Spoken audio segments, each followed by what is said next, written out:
ನಮಸ್ಕಾರ ಸ್ನೇಹಿತರೆ, ಎಲ್ಲರಿಗೂ SRTV ಕನ್ನಡ ಚಾನಲ್ಗೆ ಸ್ವಾಗತ. ಇವತ್ತೇ ಮಾರ್ಗಶಿರ ಬುಧವಾರ, ಹಾಗೆ ಮಹಾಶಿವರಾತ್ರಿ ಕೂಡ. ಇದು ಆ ಪರಮೇಶ್ವರನಿಗೆ ಎಷ್ಟೋ ಪ್ರೀತಿಕರವಾದಂಥ ದಿನ. ಈ ದಿನ ಅದೃಷ್ಟವಂತರು ಮಾತ್ರವೇ ಈ ಕತೆ ಕೇಳುತ್ತಾರೆ. ಈ ಕತೆ ಈ ದಿನ ಕೇಳಿದರು ಹೇಳಿದರೂ ಆ ಪರಮೇಶ್ವರನ ಅನುಗ್ರಹ ಪಡೆದುಕೊಳ್ಳುತ್ತೀರಿ. ತಿಳಿದು ತಿಳಿಯದೆ ಮಾಡಿರುವಂಥ ಮಹಾಪಾಪಗಳೆಲ್ಲ ಹೊರಟು ಹೋಗುತ್ತದೆ. ಅದೃಷ್ಟ ನಿಮ್ಮದಾಗುತ್ತದೆ. ನಿಮ್ಮ ಮನೆಯಲ್ಲಿ ಶುಭ ನಡೆಯುತ್ತದೆ. ಹಾಗಾದರೆ ಮಹಾಶಿವಪುರಾಣದಲ್ಲಿರುವಂಥ ಆ ಪವಿತ್ರ ಕಥೆ ಯಾವುದೆಂದು ಈ ವಿಡಿಯೋದಲ್ಲಿ ನೋಡೋಣ. ಆದರೆ ಅದಕ್ಕೂ ಮುಂಚೆ ನೀವಿನ್ನೂ ನಮ್ಮ ಚಾನಲನ್ನು ಸಬ್ಸ್ಕ್ರೈಬ್ ಮಾಡಿಕೊಂಡಿಲ್ಲ ಅಂದರೆ ಖಂಡಿತ ಈಗಲೇ ಸಬ್ಸ್ಕ್ರೈಬ್ ಮಾಡ್ಕೊಳ್ಳಿ. ಹಾಗೆ ಹೊಸ ವಿಡಿಯೋ ನೋಟಿಫಿಕೇಷನ್ಸ್ಗಾಗಿ ಪಕ್ಕದಲ್ಲಿರೋ ಬೆಲ್ ಐಕಾನ್ ಕ್ಲಿಕ್ ಮಾಡ್ಕೊಳ್ಳೋದನ್ನು ಮಾತ್ರ ಮರಿಬೇಡಿ. ಪೂರ್ವದಲ್ಲಿ ದೇವಗಿರಿ ಎಂಬ ಪಟ್ಟಣದಲ್ಲಿ ಸುಧರ್ಮ ಎಂಬ ಉತ್ತಮ ಶಿವಭಕ್ತನಿದ್ದ. ಅವನು 3 ಹೊತ್ತು ಸಂಧ್ಯಾ ವಂದನೆ ಮಾಡುತ್ತಿದ್ದ. ಯಾವಾಗಲೂ ಶಿವನ ಬಗ್ಗೆಯೇ ಯೋಚಿಸುತ್ತಿದ್ದ. ದೇವರ ಮೇಲೆಯೇ ಅವನ ಮನಸ್ಸು ಇಟ್ಟಿದ್ದರಿಂದ ಅವನಿಗೆ ಯಾವುದರ ಮೇಲೆಯೂ ಸಂತೋಷ, ದುಃಖ, ಕೋರಿಕೆ ಇರಲಿಲ್ಲ. ಎಲ್ಲವೂ ಶಿವನ ಅನುಗ್ರಹ ಅಂದುಕೊಳ್ಳುತ್ತಿದ್ದ. ಅವನ ಹೆಂಡತಿ ಸುದೇಹ ತುಂಬಾ ಉತ್ತಮವಾದವಳು. ಗಂಡನನ್ನು ಅನುಕ್ಷಣ ಹಿಂಬಾಲಿಸುತ್ತಿದ್ದಳು. ಅವನ ಮಾತೆ ವೇದವಾಕ್ಯ ಎಂಬಂತೆ ನಡೆದುಕೊಳ್ಳುತ್ತಿದ್ದಳು. ಆದರೆ ಮದುವೆಯಾಗಿ ಅನೇಕ ವರ್ಷಗಳಾದರೂ ಆ ದಂಪತಿಗಳಿಗೆ ಸಂತಾನ ಮಾತ್ರ ಆಗಿರಲಿಲ್ಲ. ಸುದೇಹಳಿಗೆ ಅದೇ ಕೊರಗಾಗೋಯ್ತು. ಅದನ್ನು ಗಮನಿಸಿದ ಸುಧರ್ಮ, ಏನಿ ಹುಚ್ಚತನ ಸುದೇಹ, ಯಾರು ಯಾರಿಗೆ ತಂದೆ ತಾಯಿ, ಯಾರು ಯಾರಿಗೆ ಮಕ್ಕಳು, ಎಲ್ಲರಿಗೂ ತಂದೆ ತಾಯಿ ಮಕ್ಕಳು ಎಲ್ಲವೂ ಕೂಡ ಆ ಪಾರ್ವತಿ ಪರಮೇಶ್ವರ ಮಾತ್ರವೇ. ಮನುಷ್ಯರೆಲ್ಲರಲ್ಲೂ ಕೂಡ ಸ್ವಾರ್ಥ ಮಾತ್ರ ತುಂಬಿರುತ್ತದೆ. ಇಂದು ಮಕ್ಕಳಿಗಾಗಿ ನೀನು ಅಷ್ಟೊಂದು ಪರದಾಡುತ್ತಿದ್ದೀಯ. ಆದರೆ ಅದೇ ಮಕ್ಕಳು ದೊಡ್ಡವರಾದ ಮೇಲೆ ನಮ್ಮನ್ನು ಬಿಟ್ಟು ಹೊರಟು ಹೋಗುತ್ತಾರೆ. ಅಂಥವರಿಗಾಗಿ ನೀನೇಕೆ ಇಷ್ಟೊಂದು ಕೊರಗುತ್ತಿರುವೆ? ನೀನು ಇದೇ ಯೋಚನೆಯನ್ನು, ಮನಸ್ಸನ್ನು ಶಿವನ ಮೇಲಿಡು. ಪುಣ್ಯ ಆದರೂ ಬರುತ್ತದೆ.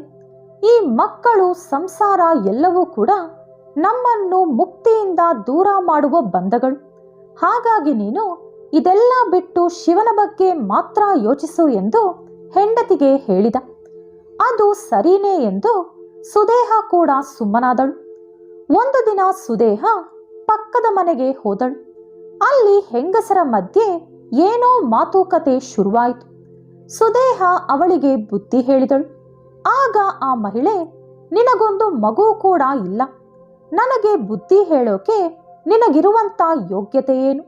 ಮೊದಲು ನಿನ್ನ ಸಂಸಾರ ಸರಿ ಮಾಡಿಕೋ ಎಂದು ಹೇಳಿದಳು. ಇನ್ನು ಕಣ್ಣೀರಾಕುತ್ತಾ ಸುದೇಹ ಗಂಡನ ಹತ್ತಿರ ಓಡಿ ಬಂದು ನಡೆದ ವಿಷಯ ಎಲ್ಲ ಹೇಳಿದಳು. ಅದಕ್ಕೆ ಸುಧರ್ಮ, ನಿನಗೆ ಎಷ್ಟೇ ಬುದ್ಧಿ ಹೇಳಿದರೂ ಅಷ್ಟೇ. ಸರಿ, ನಮಗೆ ಮಕ್ಕಳಾಗುತ್ತಾ ಇಲ್ಲವಾ ಎಂದು ಮೊದಲು ನಾವು ಕಂಡುಹಿಡಿಯೋಣ. ಈ ವಿಷಯ ನಾನು ಶಿವನನ್ನೇ ಕೇಳುತ್ತೇನೆ ಎಂದು ಹೇಳಿ ದೇವರ ಕೋಣೆಯೊಳಗೆ ಹೋಗಿ ಒಂದು ಕೆಂಪು ಹಾಗೂ ಒಂದು ಹಳದಿ ಬಣ್ಣದ ಗುಲಾಬಿ ಹೂವುಗಳನ್ನು ಶಿವಲಿಂಗದ ಮೇಲಿಟ್ಟು ಈ ರೀತಿ ಹೇಳಿದ. ಪರಮೇಶ್ವರ, ಒಂದು ವೇಳೆ ನಮಗೆ ಮಕ್ಕಳಾಗುತ್ತದೆ ಎಂದರೆ ನನ್ನ ಹೆಂಡತಿ ಈ ಕೆಂಪು ಗುಲಾಬಿ ಹೂವನ್ನು ಮುಟ್ಟುತ್ತಾಳೆ. ಒಂದು ವೇಳೆ ಮಕ್ಕಳಾಗುವುದಿಲ್ಲ ಅಂದರೆ ಅವಳು ಹಳದಿ ಗುಲಾಬಿಯನ್ನು ಮುಟ್ಟುತ್ತಾಳೆ. ನಿನ್ನ ಸಂಕಲ್ಪ ಏನೆಂದು ತಿಳಿಸು ಎಂದು ಹೇಳಿ ಹೆಂಡತಿಯನ್ನು ಕರೆದು ಆ 2 ಹೂವುಗಳಲ್ಲಿ ಒಂದು ಹೂವನ್ನು ಮುಟ್ಟು ಎಂದು ಹೇಳಿದ. ಅವಳು ಹಳದಿ ಗುಲಾಬಿಯನ್ನು ಮುಟ್ಟಿದಳು. ಆಗ ಸುಧರ್ಮ, ಸುದೇಹ, ಇನ್ನು ನಮಗೆ ಮಕ್ಕಳಾಗುವುದಿಲ್ಲ, ಇದೇ ಶಿವನ ಸಂಕಲ್ಪ. ಇನ್ನು ಮುಂದೆ ನೀನು ಮಕ್ಕಳ ಬಗ್ಗೆ ಯೋಚನೆ ಬಿಟ್ಟು ಶಿವನ ಬಗ್ಗೆ ಯೋಚನೆ ಮಾಡು ಎಂದು ಹೇಳಿದ. ಅದಕ್ಕೆ ಸುದೇಹ, ಅದು ಸಾಧ್ಯವಿಲ್ಲ, ನನಗೆ ಮಕ್ಕಳಾಗಿಲ್ಲ ಅಂದರೂ ಚಿಂತೆ ಇಲ್ಲ. ನಾನು ಅಮ್ಮ ಎಂದು ಕರೆಸಿಕೊಳ್ಳಲು ನೀವು ಇನ್ನೊಂದು ಮದುವೆ ಮಾಡಿಕೊಳ್ಳಬೇಕು. ಅವಳಿಗೆ ಹುಟ್ಟುವಂತ ಮಗು ನನ್ನನ್ನು ಅಮ್ಮ ಎಂದರೆ ನನಗಷ್ಟೇ ಸಂತೋಷ ಎಂದು ಹೇಳಿದಳು. ಅದಕ್ಕೆ ಸುಧರ್ಮ, ಸುದೇಹ, ಈ ಕೆಲಸ ನೀನು ಹೇಳಿದಷ್ಟು ಸುಲಭ ಅಲ್ಲ. ಒಂದಲ್ಲ ಒಂದು ದಿನ ನೀನೇ ಈ ಕೆಲಸ ಏಕೆ ಮಾಡಿದೆ ಎಂದು ದುಃಖಿಸುತ್ತೀಯ. ಇದೆಲ್ಲ ನಿನಗೆ ಅಗತ್ಯವಿದೆಯಾ ಹೇಳು? ನಾನು ನನ್ನ ಸಂಸಾರ ಜೀವನದಲ್ಲಿ ಸುಖವಾಗಿದ್ದೀನಿ. ಸಂತಾನ ಅನ್ನುವುದು ನನಗೆ ಮುಖ್ಯ ಅಲ್ಲ.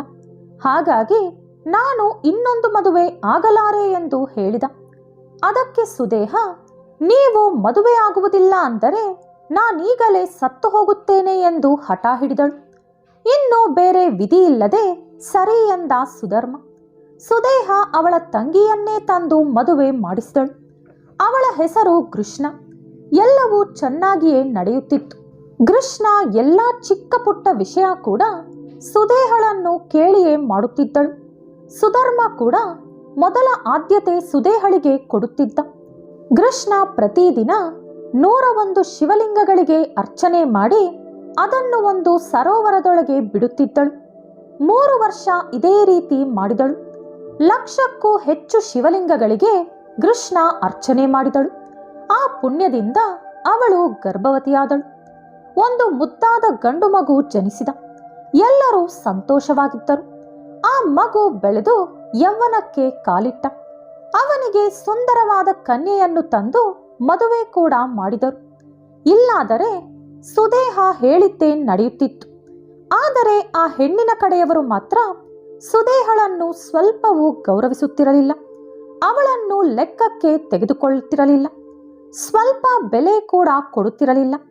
ಅಳಿಯನ ತಾಯಿಯಾದ ಕೃಷ್ಣನಿಗೆ ಮಾತ್ರವೇ ಗೌರವ ಮರ್ಯಾದೆ ಕೊಡುತ್ತಿದ್ದರು. ಇದರಿಂದ ಸುದೇಹಾಳಲ್ಲಿ ಕಿಚ್ಚು ಅಸೂಯೆ ಹುಟ್ಟಿಕೊಂಡಿತು. ಕೃಷ್ಣ ನಗುತ್ತಿದ್ದರೆ ಸುದೇಹಳಿಂದ ನೋಡಲು ಆಗುತ್ತಿರಲಿಲ್ಲ. ಏನಾದರೂ ಮಾಡಿ ಕೃಷ್ಣಳ ಸಂತೋಷ ಕಿತ್ತುಕೊಳ್ಳಬೇಕು. ಅವಳು ನನ್ನ ಮುಂದೆ ಕಣ್ಣೀರಾಕುತ್ತಾ ಇರಬೇಕು. ಹೆಣದಂತೆ ಬದುಕಬೇಕು. ಇವಳಿಗೆ ನನ್ನಿಂದ ತಾನೇ ಗಂಡ ಸಿಕ್ಕಿದ, ನನ್ನಿಂದ ಮಗು ಹುಟ್ಟಿದ. ಈಗ ನನ್ನಿಂದಲೇ ಸಂಬಂಧಿಕರ ಮನೆಯಲ್ಲಿ ಗೌರವ ಸಿಕ್ಕಿದೆ. ಇದೆಲ್ಲವೂ ಕೂಡ ನನ್ನಿಂದಲೇ ಆಯಿತು. ಇದೆಲ್ಲ ಹೋಗಬೇಕು ಅಂದರೆ ಇವಳಿಗೆ ಹುಟ್ಟಿರುವಂತ ಮಗ ಬದುಕಿರಬಾರದು ಅಂದುಕೊಂಡಳು ಸುದೇಹ. ಒಂದು ದಿನ ಮಗ ಮಲಗಿರುವಾಗ ಸುದೇಹ ಅಲ್ಲಿಗೆ ಹೋಗಿ ಕತ್ತಿಯಿಂದ ಅವನನ್ನು ತುಂಡು ತುಂಡಾಗಿ ಕತ್ತರಿಸಿ ಮೂಟೆ ಕಟ್ಟಿಕೊಂಡು ಅವಳ ತಂಗಿ ಪ್ರತಿದಿನ ಯಾವ ಸರೋವರದೊಳಗೆ ಶಿವಲಿಂಗಗಳನ್ನು ಬಿಡುತ್ತಿದ್ದಳೋ ಅದೇ ಸರೋವರದೊಳಗೆ ಆ ಮೂಟೆಯನ್ನು ಎಸೆದಳು. ಸುಧರ್ಮ ಎಂದಿನಂತೆ ಬೆಳಿಗ್ಗೆ ಸಂಧ್ಯಾವಂದನೆ ಮಾಡಲು ನದಿ ತೀರಕ್ಕೆ ಹೋದ. ಕೃಷ್ಣ ಎಂದಿನಂತೆ 101 ಶಿವಲಿಂಗಗಳಿಗೆ ಅರ್ಚನೆ ಮಾಡುತ್ತಿದ್ದಳು. ಸೊಸೆ ಪೂಜೆ ತಿಂಡಿ ಎಲ್ಲ ತಯಾರಿಸಿ ಗಂಡನನ್ನು ಎಬ್ಬಿಸಲು ಕೋಣೆಯೊಳಗೆ ಬಂದು ನೋಡಿದಳು. ಹಾಸಿಗೆ ಇಡೀ ರಕ್ತದಿಂದ ನೆನೆದು ಹೋಗಿತ್ತು. ಗೋಡೆಯೆಲ್ಲ ರಕ್ತ ಚಿಮ್ಮಿತ್ತು. ಜೋರಾಗಿ ಕಿರುಚಿ ಅಲ್ಲೇ ಮೂರ್ಛೆ ಹೋದಳು. ಸೊಸೆ ಕಿರುಚಾಟ ಕೇಳಿ ಸುದೇಹ ಹಾಗೂ ಕೃಷ್ಣ ಇಬ್ಬರೂ ಅಲ್ಲಿ ಓಡಿ ಬಂದರು. ಸುದೇಹ ನಾಟಕ ಶುರು ಮಾಡಿದಳು. ಕೃಷ್ಣ ಅಳುವುದು ನೋಡಲು ಕಾಯುತ್ತಿದ್ದಳು. ಆದರೆ ಕೃಷ್ಣ ಮಾತ್ರ ಕಣ್ಣೀರಾಕದೆ ನನಗೆ ಮಗು ಕೊಟ್ಟ ಶಿವನೇ ಅವನನ್ನು ಕಾಪಾಡುತ್ತಾನೆ ಎಂದು ಹೇಳಿ ಶಿವಾರ್ಚನೆ ಪೂರ್ಣಗೊಳಿಸಿ ಅದನ್ನು ಬಿಡಲು ಸರೋವರದ ಹತ್ತಿರ ಹೊರಟು ಹೋದಳು. ಸರೋವರದಲ್ಲಿ ಶಿವಲಿಂಗಗಳನ್ನು ಬಿಡುತ್ತಿರುವಾಗ ಅವಳ ಮಗನ ಶರೀರ ಭಾಗಗಳಿರುವಂತ ಮೂಟೆ ನೀರಿನಿಂದ ಮೇಲೆ ತೇಲಿ ಬಂತು. ಅವಳು ಮೂಟೆಯನ್ನು ಬಿಚ್ಚಿ ನೋಡಿದಳು. ಅದು ನೋಡಿದ ಮೇಲೂ ಕೂಡ ಶಿವನನ್ನು ಒಂದು ಮಾತು ಬೈಯಲಿಲ್ಲ ಕೃಷ್ಣ. ವಿಚಿತ್ರ ಏನೆಂದರೆ ಆ ದೃಶ್ಯ ನೋಡಿ ಶಿವನಿಗೆ ಸಹಿಸಲು ಸಾಧ್ಯವಾಗಲಿಲ್ಲ. ಅವಳ ಭಕ್ತಿಯನ್ನು ಶಿವನಿಗೂ ಭರಿಸಲಾಗಲಿಲ್ಲ. ಕೂಡಲೇ ಶಿವನ ಅನುಗ್ರಹದಿಂದ ಆ ಶರೀರದ ಭಾಗಗಳೆಲ್ಲ ಕೂಡಿ ಮತ್ತೆ ಪ್ರಾಣ ಬಂದು ತಾಯಿಯ ಹತ್ತಿರ ಅವನು ಓಡಿ ಬಂದು, ದೊಡ್ಡಮ್ಮ ನನ್ನನ್ನು ಕೊಂದು ಇಲ್ಲಿ ಎಸೆದಿದ್ದಾಳೆ. ಆದರೆ ನಿನ್ನ ಭಕ್ತಿಗೆ ಮೆಚ್ಚಿದ ಶಿವ ನನ್ನನ್ನು ಮತ್ತೆ ಬದುಕಿಸಿದರು ಎಂದು ಹೇಳಿದ. ಅದಕ್ಕೆ ಕೃಷ್ಣ, ಕುಮಾರ, ಒಬ್ಬರ ಪ್ರಾಣ ತೆಗೆಯೋಕು ಒಬ್ಬರ ಪ್ರಾಣ ಕೊಡೋಕು ಶಿವನಿಗೆ ಮಾತ್ರವೇ ಶಕ್ತಿ ಇದೆ, ಬೇರೆ ಯಾರಿಗೂ ಇಲ್ಲ ಎಂದು ಹೇಳಿದಳು. ಅದರ ನಂತರ ಆ ಹುಡುಗ ದೊಡ್ಡಮ್ಮನನ್ನು ಅನೇಕ ಮಾತುಗಳಿಂದ ನಿಂದಿಸಿದ. ಆದರೆ ಕೃಷ್ಣ ಮಾತ್ರ, ಕುಮಾರ, ನೀನು ಮಾಡುತ್ತಿರುವುದು ತಪ್ಪು. ದೊಡ್ಡಮ್ಮಳನ್ನು ಆ ರೀತಿ ಬೈಯಬಾರದು. ಆ ಮುಕ್ಕಣ್ಣನೇ ನಿನ್ನನ್ನು ಕಾಪಾಡಿದ್ದಾನೆ. ಅವನ ರಕ್ಷಣೆ ಇರುವವರೆಗೂ ಯಾರೂ ನಿನ್ನನ್ನು ಏನೂ ಮಾಡಲು ಆಗುವುದಿಲ್ಲ ಎಂದು ಹೇಳಿ ಮನೆಯೊಳಗೆ ಹೊರಟು ಹೋದಳು. ಆ ಭಕ್ತಿಯನ್ನು ಕೂಡ ಶಿವನಿಂದ ತಡೆಯಲಾಗಲಿಲ್ಲ. ಕೋಪದಿಂದ ತ್ರಿಶೂಲ ಕೈಲಿಡಿದು ಅಲ್ಲಿ ಪ್ರತ್ಯಕ್ಷವಾಗಿ, ಕೃಷ್ಣ, ಈ ತ್ರಿಶೂಲದಿಂದ ನಿನ್ನ ಅಕ್ಕನನ್ನು ಈಗಲೇ ಸಂಹರಿಸುತ್ತೇನೆ ಎಂದರು ಪರಮೇಶ್ವರ. ಅದಕ್ಕೆ ಕೃಷ್ಣ, ಯಾಕೆ ಸ್ವಾಮಿ ಎಂದು ಕೇಳಿದಳು. ಶಿವನಿಗೆ ಏನು ಹೇಳುವುದೆಂದು ತಿಳಿಯಲಿಲ್ಲ. ಯಾಕೆ ಅಂತ ಕೇಳುತ್ತಿದ್ದೀಯ? ಅವಳೇ ತಾನೇ ನಿನ್ನ ಮಗನನ್ನು ಕೊಂದಿದ್ದು ಎಂದು ಹೇಳಿದರು. ಅದಕ್ಕೆ ಕೃಷ್ಣ, ಸ್ವಾಮಿ, ಆ ಸಂಘಟನೆಯಿಂದ ತಾನೇ ನಿಮ್ಮ ದರ್ಶನ ಭಾಗ್ಯ ನನಗೆ ಸಿಕ್ಕಿದ್ದು. ನೀವು ಎಂತಹ ದಯಾಮಯಿ ಎಂದು ಲೋಕಕ್ಕೆ ಅರ್ಥವಾಗಿತ್ತು. ನಿಮ್ಮನ್ನು ನಂಬಿದವರಿಗೆ ನಾಶವಿಲ್ಲ ಎಂದು ತಿಳಿಯಿತು. ಹಾಗಾಗಿ ನೀಲಕಂಠ, ಸದಾಕಾಲ ನಿಮ್ಮ ಮೇಲೆ ಭಕ್ತಿ ನನಗಿರುವಂತೆ ಮಾಡು ಎಂದು ಕೇಳಿದಳು. ಇನ್ನು ಅವಳ ಮಾತುಗಳಿಗೆ ಶಿವ ಶಾಂತಗೊಂಡು, ಸರಿ ಕೃಷ್ಣ, ಏನಾದರೂ ವರ ಕೇಳಿಕೋ ಎಂದು ಹೇಳಿದರು. ಅದಕ್ಕೆ ಕೃಷ್ಣ, ಸ್ವಾಮಿ, ಹಾಗಾದರೆ ಒಂದು ವರ ಕೇಳುತ್ತೇನೆ. ಯಾವ ಸರೋವರದಲ್ಲಿ ನಾನು ಶಿವಲಿಂಗಗಳನ್ನು ಬಿಡುತ್ತಿದ್ದನೋ, ಯಾವ ಸರೋವರದಿಂದ ನನ್ನ ಮಗ ಜೀವಂತವಾಗಿ ಎದ್ದು ಬಂದನೋ, ಅದೇ ಸರೋವರದೊಳಗೆ ನೀವು ಜ್ಯೋತಿರ್ಲಿಂಗಗಳಂತೆ ಅವತರಿಸಬೇಕು. ಇಲ್ಲಿ ಬಂದು ನಿಮ್ಮ ದರ್ಶನ ಪಡೆದವರನ್ನೆಲ್ಲ ಇದೇ ರೀತಿ ನೀವು ಕಾಪಾಡಬೇಕು ಎಂದು ಹೇಳಿದಳು.